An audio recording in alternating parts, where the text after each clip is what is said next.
Good morning, dear colleagues and friends, excellencies, ladies and gentlemen. I'm delighted to welcome you all to this international Uzņemu šajā starptautiskajā konferencē, ar kuru mēs nosvinam 25. jubileju Latvijas attīstības sadarbībai. Es ļoti priecājos redzēt tik daudz mūsu ilgadējos partnerus, kas šodien ir ieradušies. Tāpat arī sūtu sveicienus tiem, kas ir pievienojušies tiešsaistē. Pirms mēs sākam konferences atklāšanu, es vēlētos jums atgādināt, ka tulkojums angļu valodā, kā arī latviešu valodā būs pieejams konferences laikā, austiņās un tāpat arī tiešsaistē. Šodien mēs atzīmējam 25 gadus, kopš Latvija ir iesaistījusies attīstības sadarbībā. Kopā mēs atskatīsimies uz pagātnes ceļu, kas mūs ir novedis šeit, un notikumiem, kas ir iezīmējuši Latvijas attīstības sadarbības politiku, kādu mēs to zinām mūsdienās. Tāpat mēs arī paskatīsimies uz nākotnē gaidāmo un pārrunāsim, kā mēs labāk varam sasniegt globālos attīstības mērķus. Šodien diskusijās mēs būsim kopā, dalīsimies gūtajās pieredzēs un mācībās, kā arī dalīsimies savās atmiņās un nākotnes plānos. Ar šo es vēlos dot vārdu Baibai Bražai, kas ir Latvijas ārlietu ministre, kas atklās konferenci.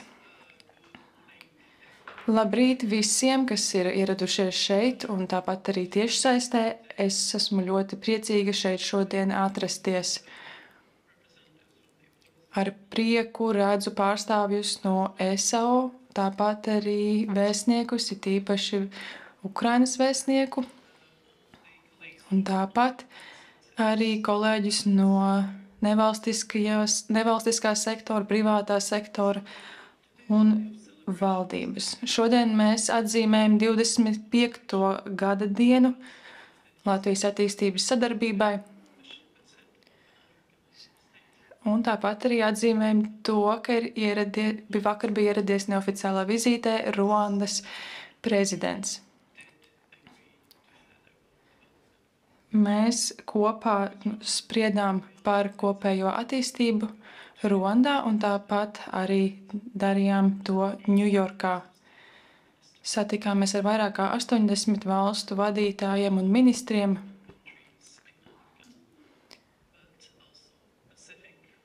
Runājām gan par Āfrikas valstīm, tāpat arī Klusā okeāna valstīm un Āzijas valstīm. Mēs tik tiešām esam daudz ko sasnieguši.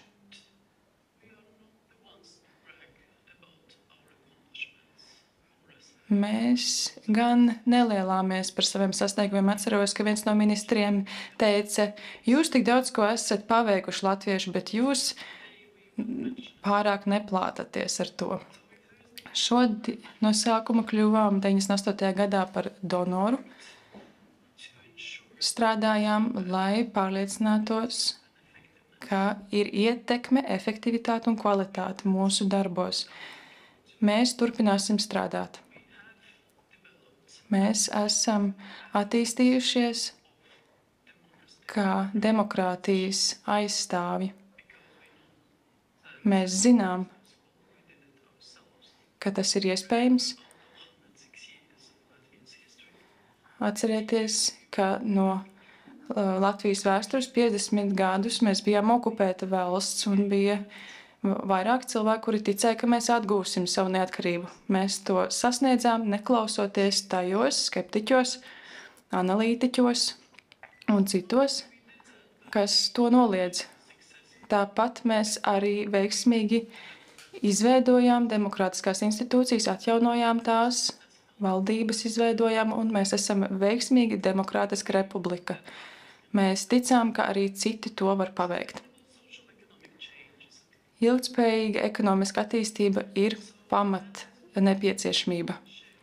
Tas mums ir kopīgs. Viens no galvenajiem rīkiem, kas mums ir palīdzējis, ir inovatīvās tehnoloģijas un digitalizācija. Ieguldījumi infrastruktūrā, gan kritiskajā infrastruktūrā, kā arī savienojamības infrastruktūrā. Tas viss mums ir ļāvis un ļāvis mūsu ekonomikai kļūst par vienu no savienotākajām ekonomikām, kas ļauj uzņēmumiem veiksmīgi darboties ne tikai savā reģionā, bet arī globāli. Mēs esam bijuši spējīgi izmantot un izmēģināt dažādus tehnoloģiskos risinājumus,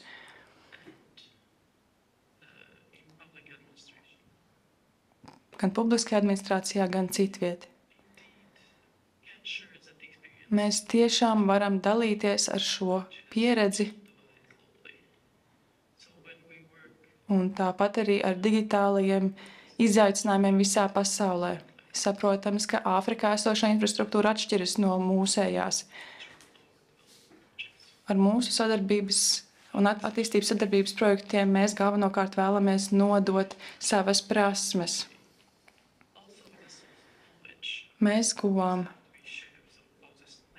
ļoti daudz jaunas zināšanas, ar kurām dalījāmies ar saviem kaimiņiem un tāpat arī citām valstīm, kas atrodas tālāk, gan Moldovā, Ukrainā, arī Gruzijā un citās vietās. 2016. gadā pievienojāmies ESAU un tagad esam procesā, lai kļūtu par dalībnieku attīstības palīdzības komitejā. Tas nozīmē to, ka mums jāatbilst globāli noteiktajiem standartiem. Mēs turpināsim iesaistīties un sadarboties ar Centrālā Āziju. Vairāk kā 500 attīstības projekti ir tikuši, ko mēs esam finansējuši, ir tikuši ieviest vairāk kā 20 partneru valstīs. Ar šiem projektiem mēs esam apņēmušies atbalstīt ne tikai demokrātisku un digitālu pāreju, bet arī palīdzēt dažādām citām problēmām, kā piemēram atbalstīt vardarbības upurus un mēģināt risināt pārtikas nepietiekamību. Mēs strādājam pie tā, lai nodrošinātu pārtikas drošumu, ieviešot dažādas prakses Ruandā. Mēs esam izrādījuši lielu solidaritāti Ukrainai, un arī tas stiprina attīstības sadarbību. Tas tiek darīts, lai atbalstītu Ukrainu un Ukraina svinētu uzvaru.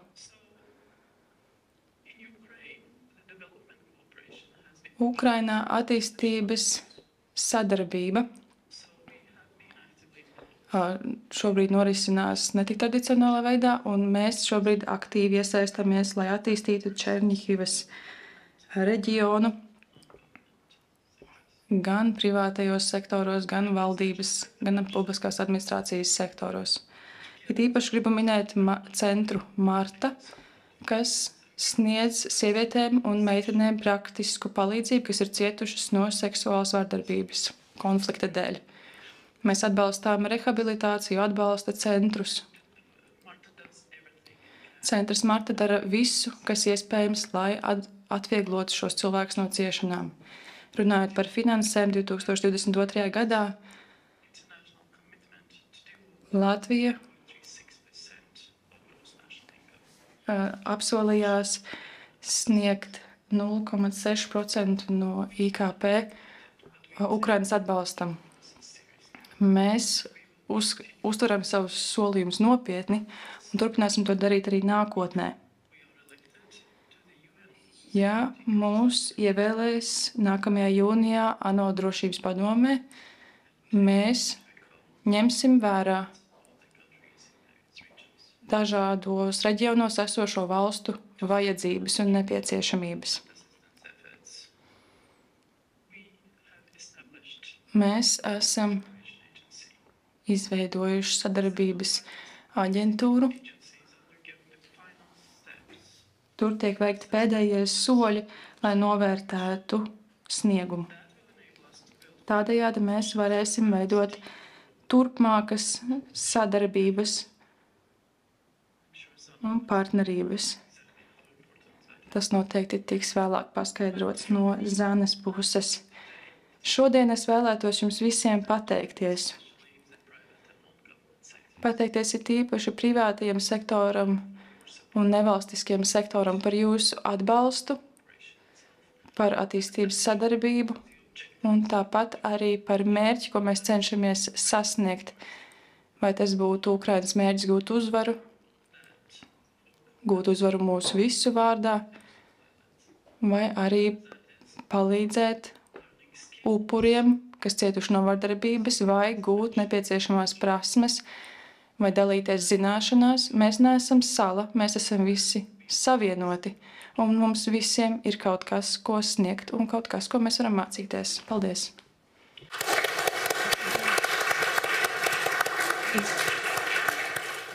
Thank you, dear Minister. Paldies, ministres kundze, par jūsu iedrošinošajiem vārdiem un par jūsu personīgo iesaisti stiprināt attīstības sadarbību. Tagad došu vārdu Zanes Petras kundzei, kas ir Eiropas komisijas pārstāvniecības Latvijā vadītāja. Viņa veiks savu ievada runu. Labrīt, dārgie ministri, dārgie ekscelences, dārgie draugi, kolēģi. Es ļoti priecājos jūs šodien redzēt šajā konferencē, kurā mēs atzīmēsim 25. jubileju Latvijas attīstības sadarbībai. Manuprāt, šis arī ir tas gads, kad mēs atskatāmies uz Latvijas 20. jubileju, kopš tā ir pievienojusies Eiropas Savienībai. Tas arī ir ļoti svarīgs notikums, un ir svarīgi atskatīties uz to, kas ir paveikts, un tāpat saprast, kas vēl ir paveicams nākotnē. Nedaudz pieskaršos 3 tēmām. Pirmkārt, kas ir mainījies pēdējās komisijas mandāta laikā, otrais par nākotnes plāniem, un visbeidzot par dažus vārdus arī par Latviju. Ja apskatām komisijas mandātu, kas joprojām turpinās, esam redzējuši nozīmīgas pārmaiņas Eiropas Savienības attīstības politikā. Attīstības politika ir ļoti progresējusi šajā laikā, un tā ir ievērojami mainījies sadarbības modelis. Saskaroties ar globālajām realitātēm un esošajām situācijām, mēs esam novirzījušies nostāk no donoru un saņēmēju modeļa, vairāk pievēršoties sadarbības modelim. Piedzīvojām to, ka Covid-19 pandēmijas laikā mēs strauji pēkšņi atcerējāmies, ka visi esam savienoti. Redzējām, ka valstis, kurās ir zemāk ienākuma līmeņi, tām valstīm ir grūtāk atkopties. Tika izveidota komanda Eiropas Savienībā Europe Approach, kas palīdzēja veidot labāku partnerību, un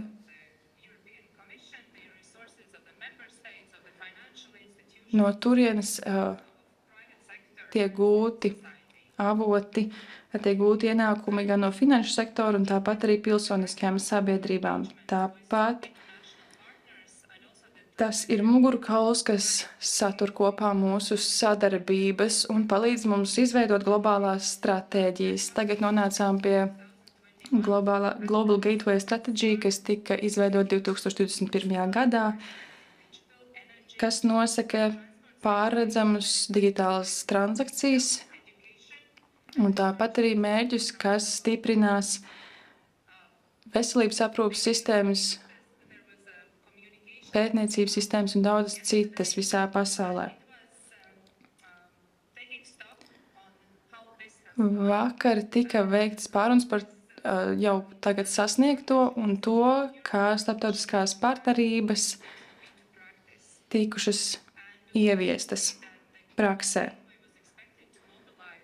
Tika gaidīts, ka tiks mobilizēti 300 miljardi līdz 2027. gadam. Šajā periodā no 2021. līdz 2023. gadam tie jau ir 179 miljardi, kas ir ieguldīti investīcijās no mūsu partneru valstīm, un esam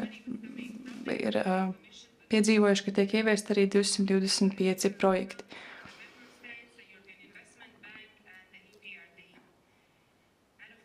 Protams, arī privātais sektors ir ļoti nozīmīgs spēlētājs globālā sfērā, un tas ir noteikti jāpiemina. Mums ir arī vairāki piemēri. Varat apskatīt pēdējo ziņojumu. Tur ir teikts, ka ieguldījumi infrastruktūrā ir tāpat notikuši arī, lai attīstītu prasmes, zināšanas un risinātu daudz ko citu. Otrkārt, es domāju, skatoties nākotnē, mums ir politiskās vadlīnijas no 2024. līdz 2029. gadam. Tur ir minēta nepieciešamība jaunai ekonomiskajai ārlietu politikai. Tur Eiropas Savienības līmenī tiktu noteikta tirdzniecība un ieguldījumi partnerībās. Runājot par partnerībām, tas nozīmē to, ka galvenais mērķis ir progresēt un pacelt Global Gateway jaunā līmenī.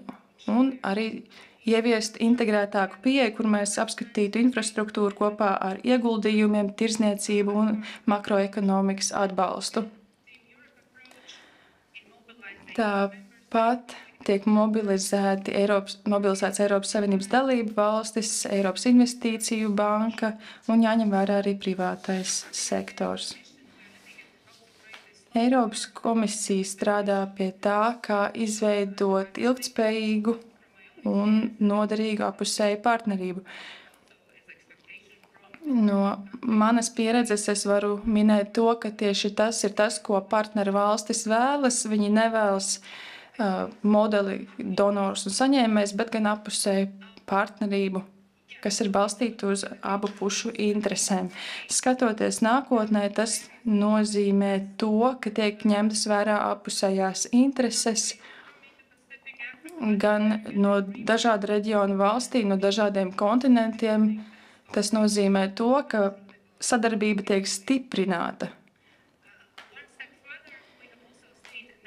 Tagad arī nozīmētos komisārus, un tas norāda uz to, ka Eiropas Savienība ir apņēmusies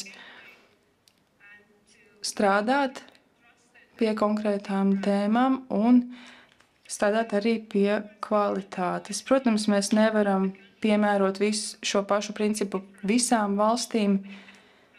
Būs cita veida pieeja mazāk attīstītām valstīm, koncentrētos galvenokārt uz to, kā novērst viņu vājības un uzlabot esošo situāciju. Tātad saprotams, ka turpmākajos gados būs arī daudz jādomā par to. Tagad par pēdējo punktu, par Latvijas situāciju. Tik tiešām pagājuši jau 25 gadi. Tas ir labs punkts, kad apstāties, padomāt par pieredzēto un padomāt arī par nākotni. No komisijas skatu punktu mēs ļoti novērtējam Latvijas iesaisti, kas paveikta 25 gadu laikā. Šobrīd Latvija ir aktīva vairākās iniciatīvās, kā piemēram digitalizācija, veselības aprūpe, enerģētika. Manuprāt, jums noteikti būs vēl pēc tam detalizētākas diskusijas par to. Jā, Latvijai ir jau ilga pieredze par to, kā sadarboties ar partneriem gan kaimiņu valstīs, gan Centrālā Āzijā, un tagad arī redzam arī jaunas partneru valstis dienvidos. Ir daudzi veidi, kā iesaistīties, kā sniegt savu pienesumu, ne tikai finansiāli, bet to var darīt arī citādos veidos, piemēram, sniegt ekspertus un palīdzēt ar zināšanām. Tas ir īpaši svarīgi, jo mūsu kopējais mērķis ir stiprināt šo iedrošinošo vidi, lai varētu ieviest globālo stratēģiju.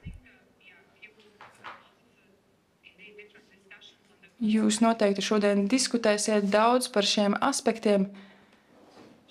Tas varētu ietekmēt jūsu perspektīvu un jūsu skatu punktu uz šiem aspektiem turpmākajos gados, tāpēc vēlējos pateikties jums. Liels paldies! Lai jauka konference!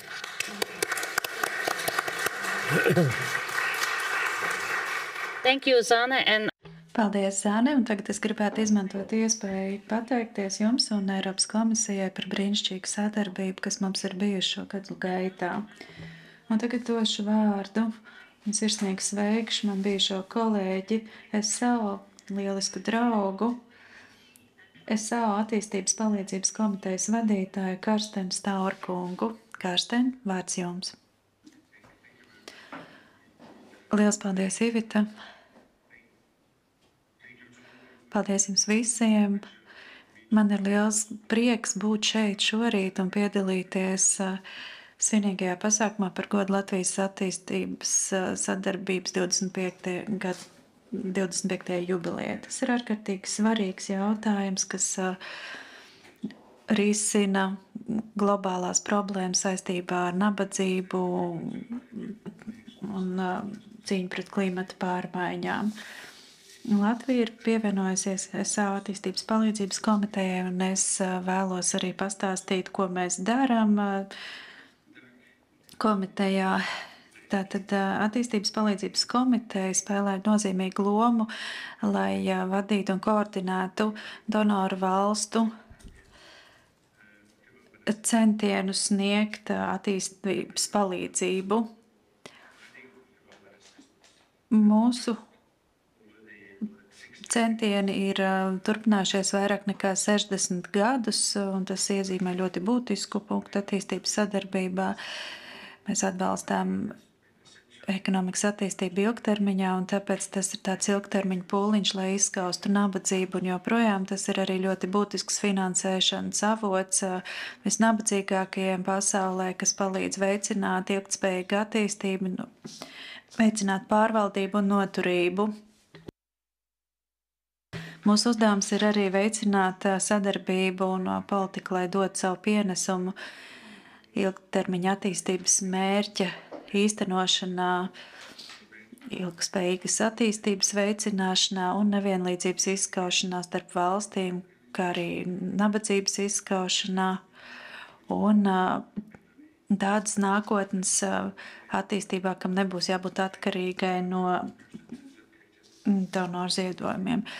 Mūsu loma ir ļoti būtiska. Mēs turpināsim strādāt, lai nodefinētu noteikumus balstoties uz pierādījumiem, uz datu izmantošanu, fokusēsimies uz caurskatāmību, pārskatu atbildību un savas ietekmes izvēršanu.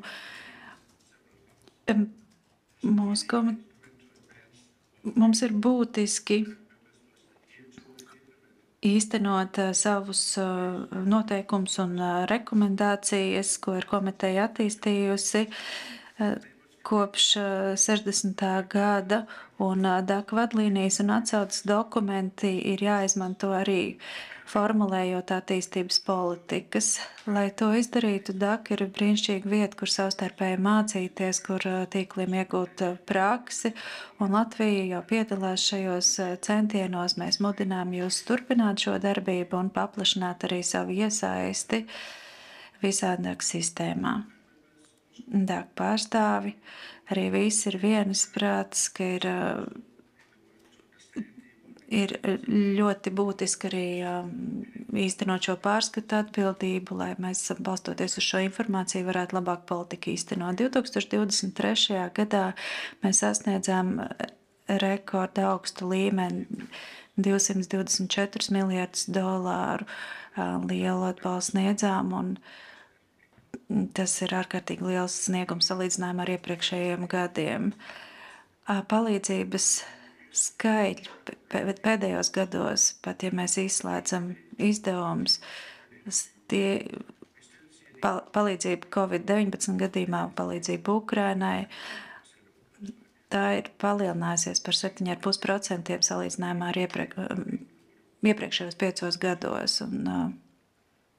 Tas ir augsts rādītājs. Mēs arī redzam, ka donori aizvien ieinteresēti mūsu darbā un mums jāsaka, ka mēs līdz ar to ļoti veiksmīgi darbojamies.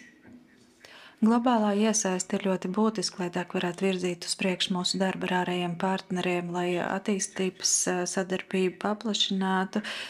Ir jāiesaista jauna sadarbības partneri DAC sistēmā un tajā pašā laikā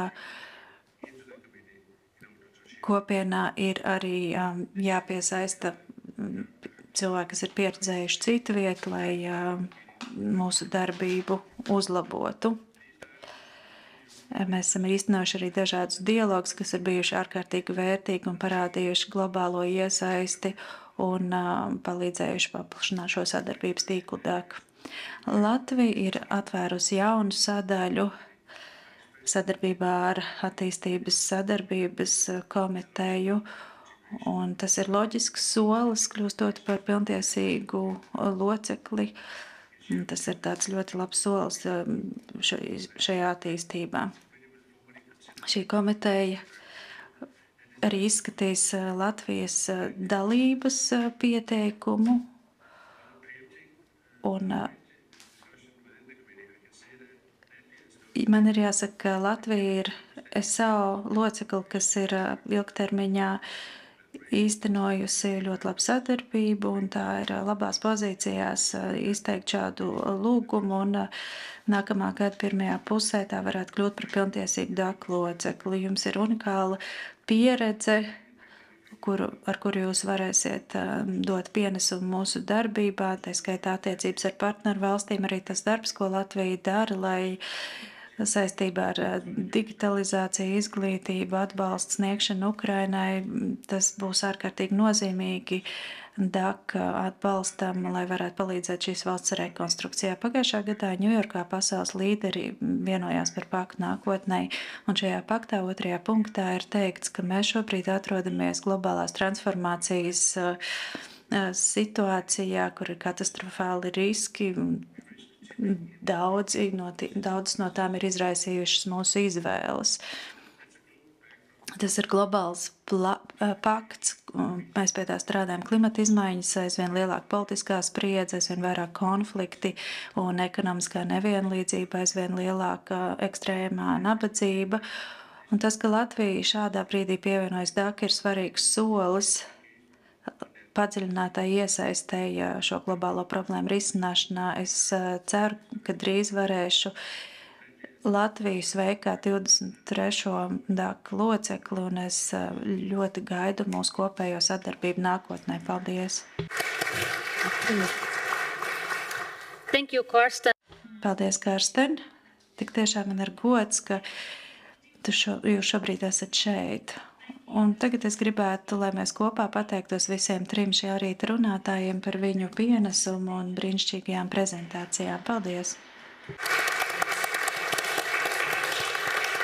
And with this, I would like to conclude. Un līdz ar to es gribētu noslēgt atklāšanas paneļa diskusiju. Liels paldies! Un tagad pāriesim pie mūsu pirmās diskusijas. Attīstības sadarbība kā ārpolitikas instruments, nākotnes globālajie izaicinājumi un es atvainojos sasniegtais un sadarbības iespējas, mūsu partneru pārskats, un es aicināšu jau nākamos dalībniekus. Paldies un novēlu jums visiem brīnišķīgu dienu!